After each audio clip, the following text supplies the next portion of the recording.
My name is Larky Morel. I'm 32 years old, and for most of my life, I was the girl my family liked to forget.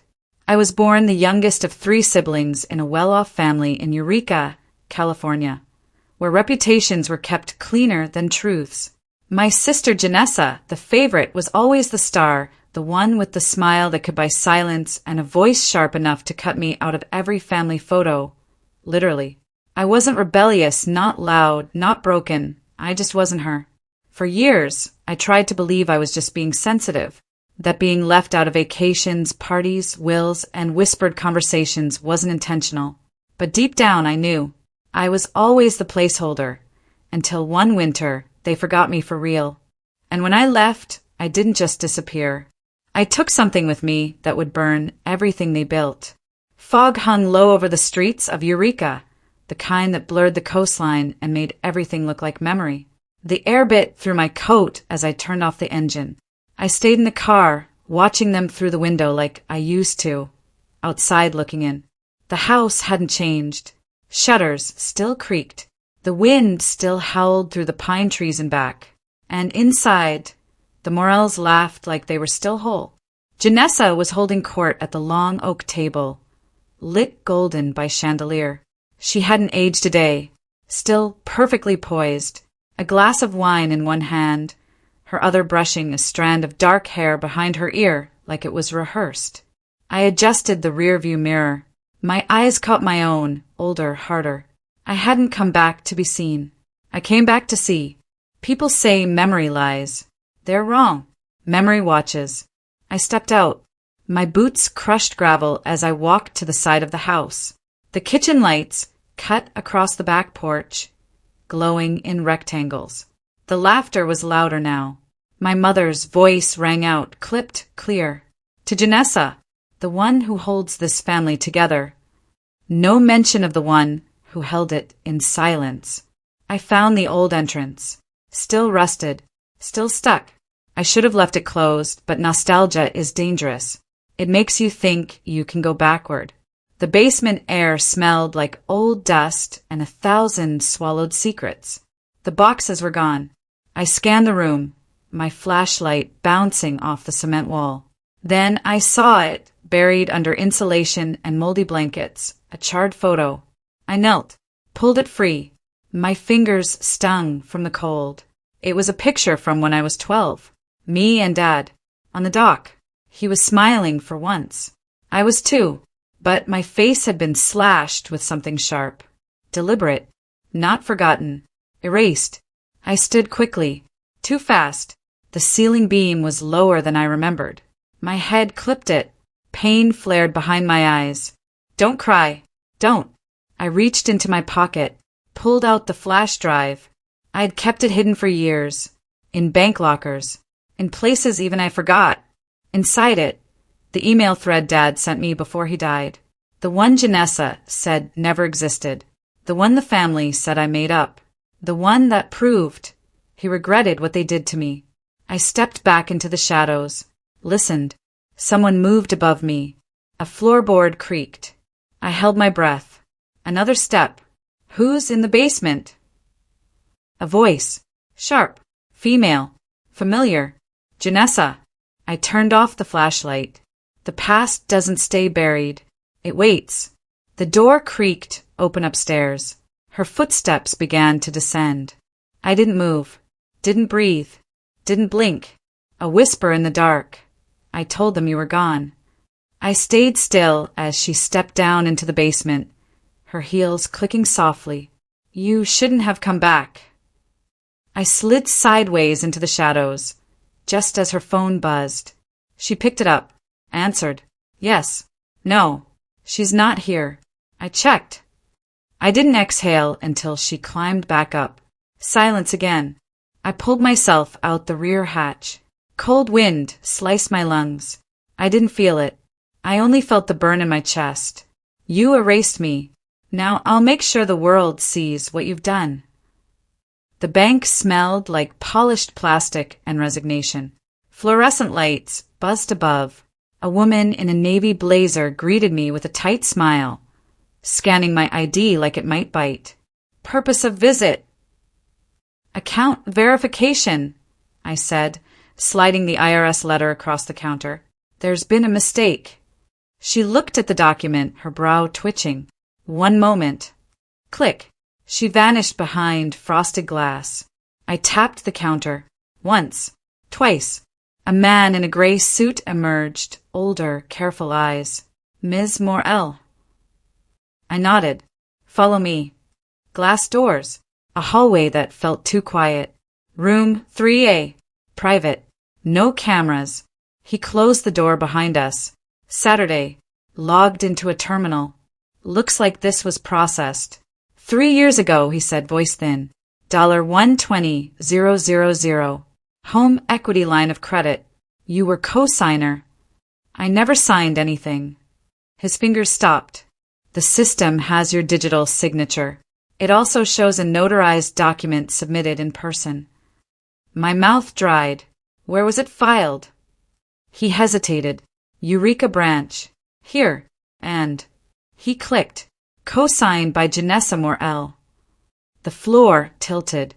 I leaned forward. I need copies. Now.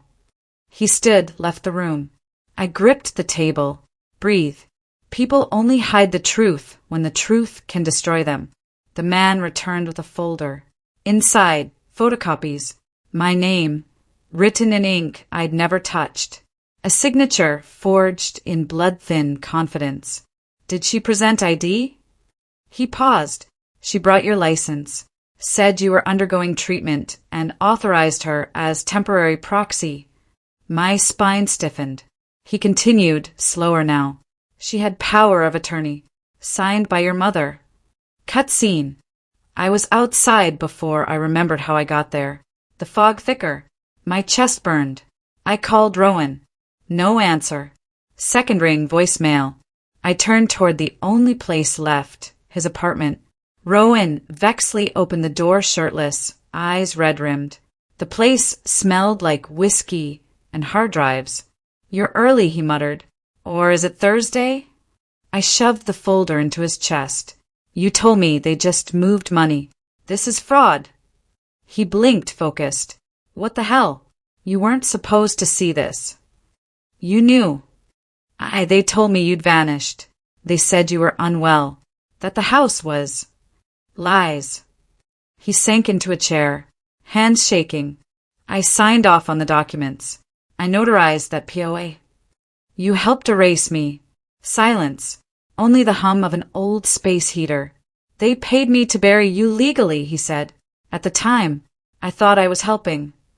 Who were you helping? He didn't answer. Instead, he reached under the coffee table, pulled out a plastic bag. Inside, a prepaid burner phone. I kept it. I don't know why. I stared. Whose is it? Janessa's. Cut scene. I drove fast. The phone sat on the passenger seat like it might explode. Back at the motel, I slid the SIM into my spare and turned it on. No passcode. 10 texts. Last one time-stamped yesterday. She's back. I'll handle it. My hand trembled. I clicked the call log. All recent calls. Mom. One voicemail. I played it. Her voice was clipped. Cold. I told you not to let her near the records. If she talks, this whole thing falls apart. Static. Then. She was supposed to stay gone. Slow motion cut. I looked up. Someone was outside. Shadow through the curtain. Still. Waiting. I ducked. Heart pounding. Gun? No. Blade? Maybe. I grabbed the flash drive from my pocket. The burner phone. You don't bury someone alive unless you're scared they'll crawl back out. My phone buzzed. Unknown number. I didn't answer. 10 seconds later, another buzz. A new message popped up. Screenshot. Me. Leaving the bank. Taken from across the street. Below it. You shouldn't have come back. I stood slowly. Every window in the room suddenly too open. The past wasn't a ghost. It was a sniper. They didn't protect my sister from me. They protected her using me. Rain slammed the windshield as I turned into the old service road behind the house. The fog was thicker now. No streetlights. No sound but the rubber of my tires crunching wet gravel. I killed the headlights and rolled the last few feet in silence. The Morel house towered above the trees, familiar and foreign. One eye always watching. I slid out of the car. Hood up. Gloves on. They say the people who know how to disappear are the ones who've already been erased once. I didn't need the front door. I took the old route, the one Dad used when he came home too drunk to face the stairs. Side panel. Left loose since 2004. Still loose. Inside, the air was warm and perfumed. Cinnamon. Baked lies. I moved quickly. Down the back hallway. Up the narrow steps that led to the attic. My boots didn't make a sound. The 13th stair creaked. I froze. Memory cut in Janessa's scream. Her twisted ankle. My name yelled like a weapon. You pushed her. I didn't.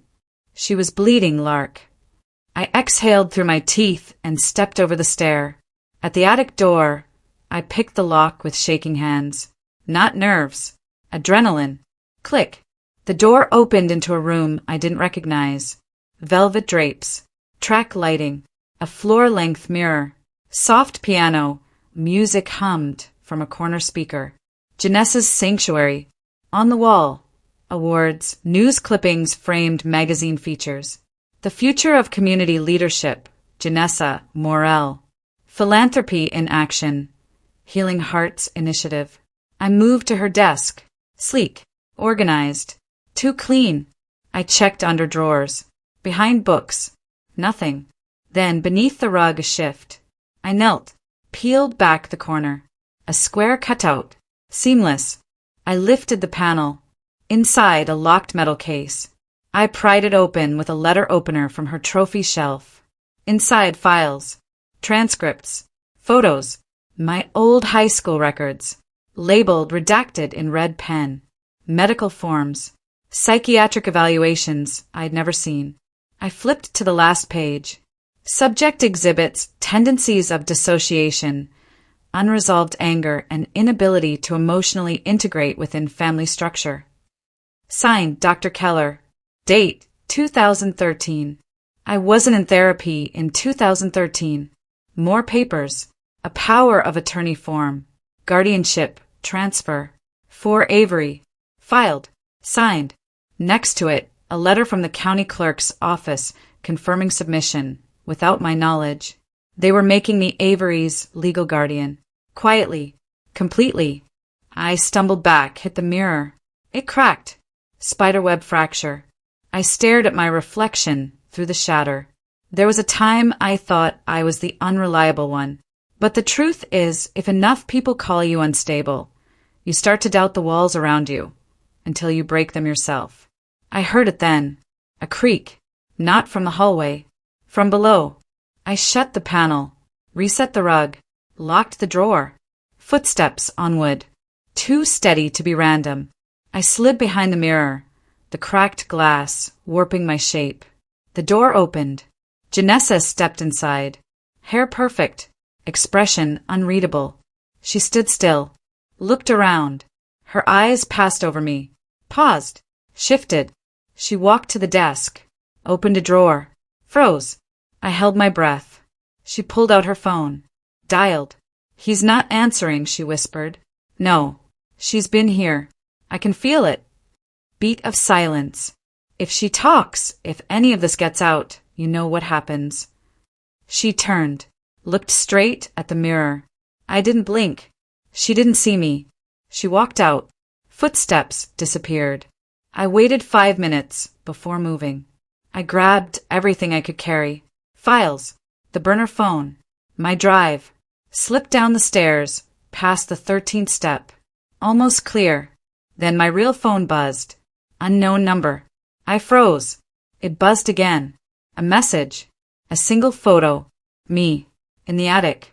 Taken from behind the cracked mirror. And below it, I wasn't stalking her. I was hunting the truth. And now I've got blood on my hands. Red and blue light bled through the motel curtains like a warning pulse. Knock. Hard. Official. Larkin Morel. I didn't move. Another knock. Louder. Closer to the truth than I wanted. Police. Open the door. I looked at the mirror above the sink. My face looked wrong. Too calm. Like my body had already decided survival came before fear. I opened the door. 2 officers. 1 man, 1 woman. Hands resting near belts. Neutral faces, the kind trained to believe the first story they hear. Ms. Morel, the woman said, we have a temporary restraining order issued this morning. She handed me the paper. Janessa's name sat on top like a crown. Allegations followed. Stalking, harassment, threatening behavior, claims of unpredictable emotional episodes. I almost laughed. The man stepped forward. We're going to need your phone and laptop for evidence review. For what crime? Preventative, he said. At this stage. Preventative. That's how they cage you before you bite. I handed everything over. The burner stayed in my boot. Courthouse steps. Noon. Reporters already waiting. Someone tipped them off. Janessa stood across the street, framed by cameras, wrapped in a soft beige coat. Fragile. Convincing. Her eyes flicked to mine for half a second. Not fear. Control. A microphone hovered near her mouth. I'm just scared, she said, voice trembling perfectly. I tried to help my sister for years. I heard my own voice in my head, something I once believed. The loudest victim is usually hiding the sharpest knife. A social worker approached me. Mid-30s, clipboard tight to chest. Ms. Morel, I'm with Child Protective Services. We need to discuss Avery. My lungs tightened. They filed a concern, she continued, regarding your mental fitness and suitability as a guardian. I stared at her. They filed for guardianship without my consent. She nodded. That's part of the issue. Cut scene. I ran. Not dramatic. Not screaming. I slipped through the side doors and into the parking structure. My breath loud. Footsteps echoed behind me. Someone shouted. I took the stairs 2 at a time. Exit sign glowing like a promise. Outside, the fog swallowed me whole. A hand grabbed my sleeve. I spun. Not police. A man. Late 40s. Rough coat. Eyes sharp. Give it back, he said.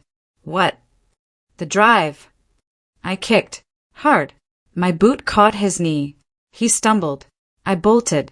I didn't stop until my chest burned and my vision blurred.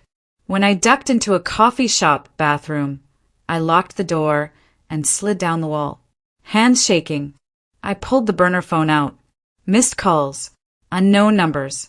A new message popped up. Mom, you're hurting us. This has gone too far. I laughed. It came out broken. When the truth threatens a family, they don't ask who's right. They ask who's expendable. I called Rowan. He answered on the first ring, breathing hard. They moved fast, he said. Janessa filed mandatory mental health reports. Old ones. Altered. They're painting you unstable. Who tipped the press? Silence. Rowan. Your mother, he said. She made the call. That landed harder than the restraining order. Why? Because she knows how this ends if you're believed. Another voice cut in behind him. Male. Authoritative. Rowan Vexley? This is Detective Harlan. We need you to come in. The call died. Cut scene. I watched the courthouse from across the street as Rowan was let out in cuffs.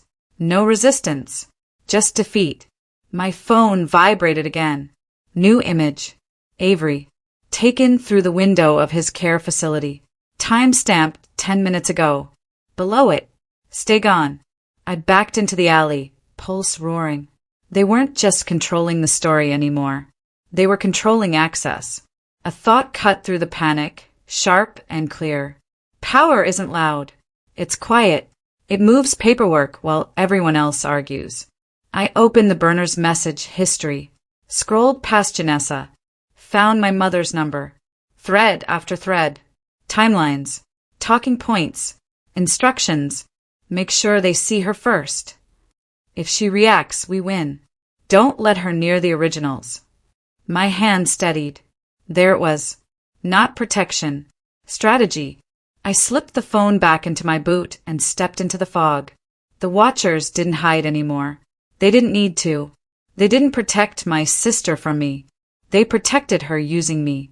The lighthouse hadn't been used in years. Paint peeled like old skin. Salt crusted the windows.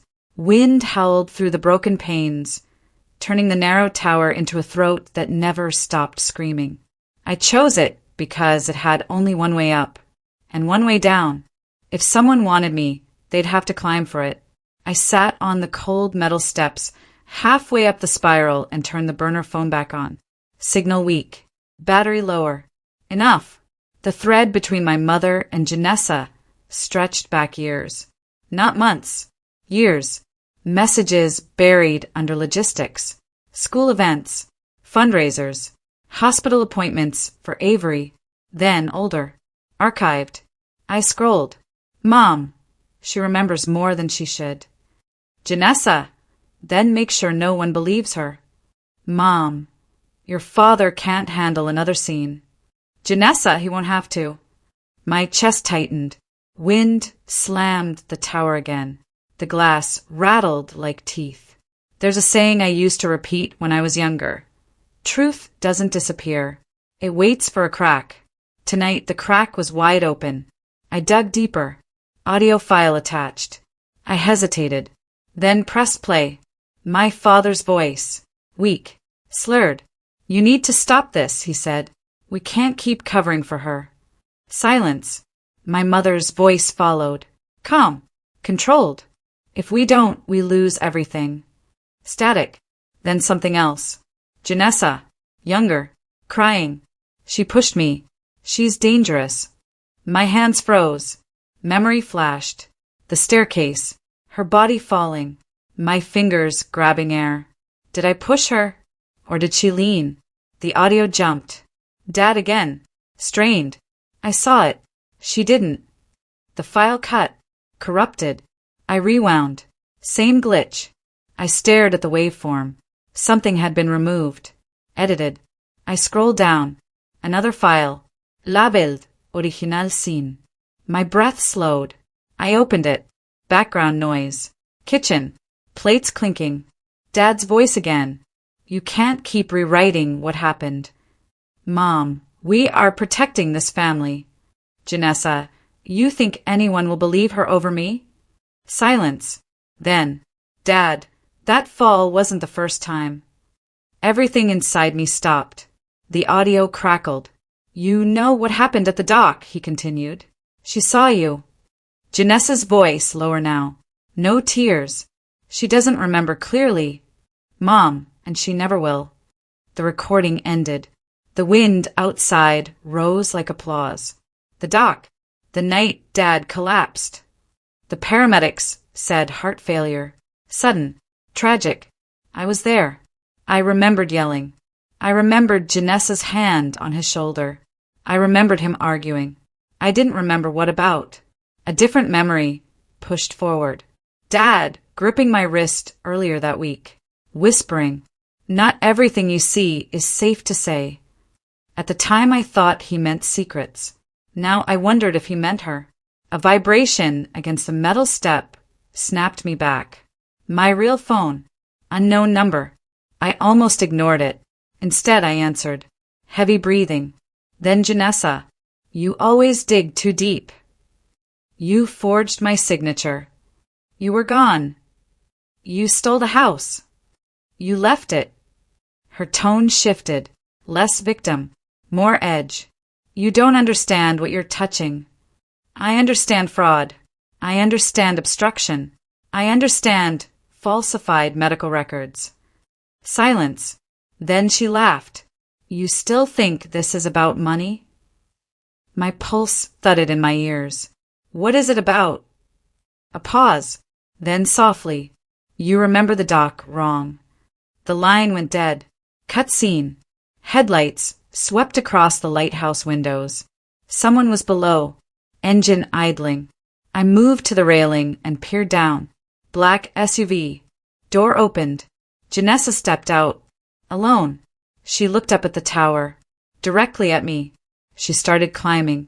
Each step echoed. Slow. Deliberate.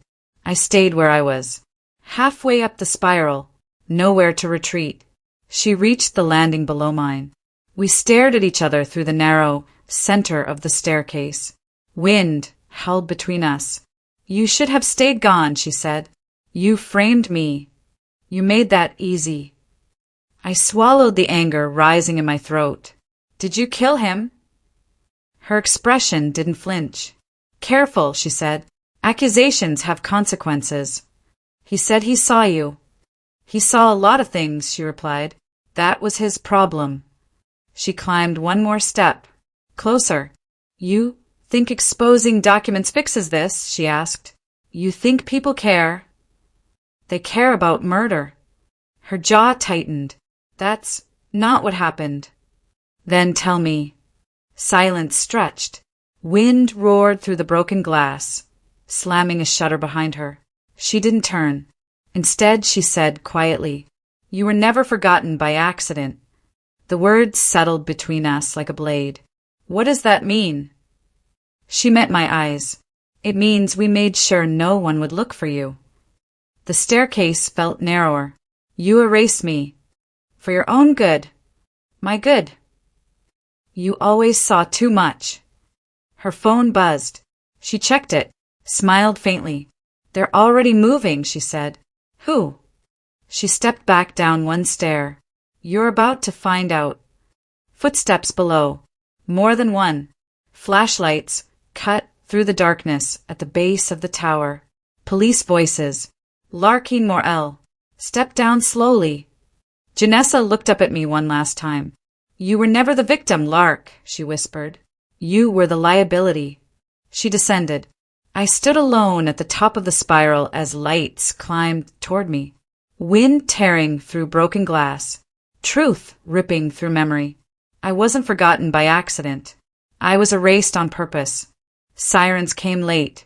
By then, the alley was empty except for blood, echoes, and a single burner phone tossed in a rain puddle. Screen cracked, but still recording. I watched from a rooftop across the street. A city never blinks. That's what makes it complicit. Mick disappeared with the footage. Said he had a place in Silver Lake where truth still had teeth. I went the other direction. To the last house my name was ever spoken in. The family estate. Glass, marble, curated grief. It loomed like a monument to the version of us that never existed. The gates were open. Security gone. Inside, everything looked staged. Like someone had been preparing for a visitor. A tour. A lie. The portrait of my father had been moved. Behind it, the safe. Code untouched. I entered it anyway. What I found wasn't gold or cash or even more documents. It was a necklace. Mine. From when I was 8. Still stained with cherry juice. Still whole. He kept it. Not Janessa. Not Mom. He did. I sat on the cold floor. No crying. Just breath. We don't remember pain. We remember how people made us feel during it. The door creaked behind me. Footsteps. I didn't flinch. You came alone, I said. Mom stood there. Older. Smaller. No one else left to send. Her voice was dry bark. I warned them, she added. Told them what you'd do if cornered. But they pushed anyway. She nodded. And now they're the ones forgotten. Silence thickened. Then she reached into her coat. A letter. Unopened. Dated the week I turned 18. He wrote it, she said. Never mailed. I took it. Touched the seal. Inside a single line. One day you'll see. You were always the contingency plan. I laughed. Not because it was funny. Because it was true. Everyone wants a villain to blame. But what they fear most is a mirror. Cut scene. The exposé hit 2 days later. Front page. National. Whistleblower details. Financial fraud. Medical abuse. Undisclosed mental facility payments. Names. Faces. Contracts. Janessa was missing. Warrants were issued. Mom resigned from every board. AMC stock plummeted. But Avery's photo went viral. A boy smiling under a tree, unaware he was the secret everyone had kept in their teeth. Mick asked if I wanted to speak publicly. Truth doesn't need my voice, I told him. It just needed oxygen. Some legacies burn so new ones can breathe. I left the city with nothing but the necklace, and a name finally mine alone. Lark, 32, survivor of inheritance, betrayal, and silence. No one calls me forgotten now, because I remembered everything, and I made sure the world did too.